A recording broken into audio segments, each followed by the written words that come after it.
गढ़ महाराजा खूब भगतवाला से 10 साल से किया गया नाजायज़ कब्ज़ा ख़त्म करवाकर अपनी ज़मीन हासिल करने पर गरीब शख्स पर धमकियों और झूठी दरख्वास्तें देने का अमल रुक ना सका।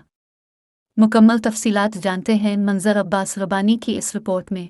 गढ़ महाराजा खूब भागता वाला 10 साल से किया गया नाजायज कब्जा खत्म करवा कर अपनी जमीन हासिल करने पर गरीब शख्स मुख्तार हुसैन भागत पर धमकियों और झूठी दरखास्तें देने का अमल रुक ना सका। लोग सिरापा एहतजाज। तफसीलात के मुताबिक खूब भागता वाला किसान मुख्तार हुसैन भागत अपनी ही कीमती जमीन अदालती आर्डर और सरकार से कब्जा मिलने के बावजूद आए रोज मुखालफिन की तरफ से दरखास्तबाजी और जान से मार देने जैसी धमकियों के खौफ से परेशान। दूसरी जानिब मुलजमान पार्टी जुल्फकार भागत, गुलाम मोहम्मद, हाकनिवाज भागत दीगर ने मज़कूरा के घर और रकबे पर कब्जे के लिए संगीन धमकियां देने लगे। आला हुकाम फौरी नोटिस लेकर मुलजिम जुल्फकार भागत, गुलाम मोहम्मद और हाकनिवाज के खिलाफ सख्त कानूनी कार्रवाई करे ताकि किसी भी किस्म के नाखुशगवार वाक़े से बचा जा सके।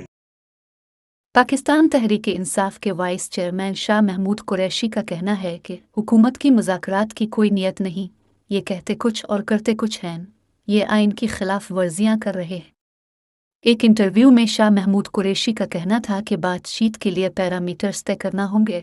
एक तरफ डायलाग की बात, दूसरी तरफ इंतकामी कार्रवाई कर रहे हैं।